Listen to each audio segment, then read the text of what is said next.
irrigation विषय कहगला irrigation रे आहुरी 20 lakh Hector एकर irrigation next 10 वर्ष रे क्रिएट करा जिवो लास्ट 5 वर्ष रे 20 लाख एकर इरिगेशन एश्योर्ड इरिगेशन करा जायथिला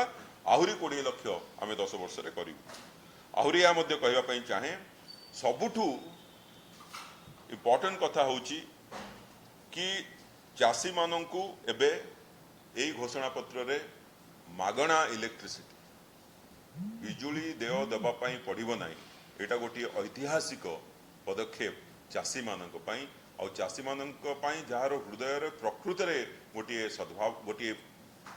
सद्भावना थिबो सेई परिप्रेक्षी रे माननीय मुख्यमंत्री प्रतिश्रुति देइछंती कि चासी माननकू चाष पई कोनोसी इलेक्ट्रिसिटी देय दबा पई पड़िबो नाही आपण माने जानंती से माननकू स्वास्थ्य कार्ड ऑलरेडी मिलुची स्वास्थ्य कार्ड रे महिला माने 10 लाख टंका पुरुष माने 5 लाख टंका से स्वास्थ्य कार्ड को नवीन कार्ड रे आहुरी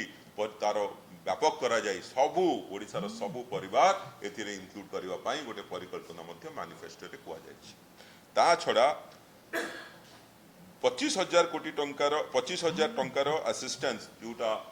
चासी मानकर परिवार रे जो माने बाहावा योग्य झियो माने अछंती से माननकू 25,000 टंकार गोटी असिस्टेंस दबा पई मध्ये प्रतिश्रुति दिया जाय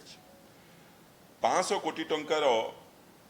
प्रति वर्ष 500 कोटी टंका खर्च करी जो मंडी व्यवस्था अछि मंडी रे किबळी भाव रे स्टोरेज सिस्टम इंप्रूव होई परिवो ग्रेडिंग सिस्टम इंप्रूव होई परिवो आहुरी बेसी मंडी खोला जाई परिवो सेति पई 500 कोटी टंका प्रति वर्ष करा जिवो नुआ मंडी खोलिबा पई आ जो पुराना मंडी अछि ताको मॉडर्नाइज करबा पई सेतिरे टेक्नोलॉजी आनिया पई वेइंग मशीन आनिबा पई ग्रेडिंग इक्विपमेंट आनिबा पई सबु प्रकार फैसिलिटी जो गोटे चासी आसले पानी पीवा सुविधा देवाई तेणु ये मॉडर्नाइजेशन जोटा अच्छी से टेक्नोलॉजी इनवॉल्व अच्छी जो चाषी मैंने जानीपर कौ रेट्रे किभली भाव में देय से प्रोड्यूस मार्केट रे बिक्री होची बाहर केते रेट अच्छी सेटा से जानीपर यही जो प्रोसेस से प्रोसेसटा चलो द्रुत गति में चलो आ प्रति वर्ष 500 कोटी टंका खर्च हो यह छड़ा आमे जानुचे आ बहुत थर ए विषय आपण माने देखिथिबे हमरो चासी मानक भितर गोटे बहुत गोटे कंसर्न अच्छी गोटे दुविधा रही कि से क्रॉप इंश्योरेंस जो अच्छी टाइमली मिलूना क्रॉप इंश्योरेंस फसल बीमा योजना गोटे केंद्र सरकार योजना से केंद्र सरकार योजना रे तांकर गोटे मेकानिजम अच्छी जो चासी मानू किभली भाव में जल्दी दि जाई पारिबो सेटा तांकर ऑब्जेक्टिव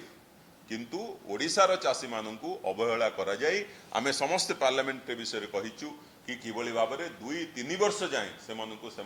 फसल बीमा मिलला नहीं आ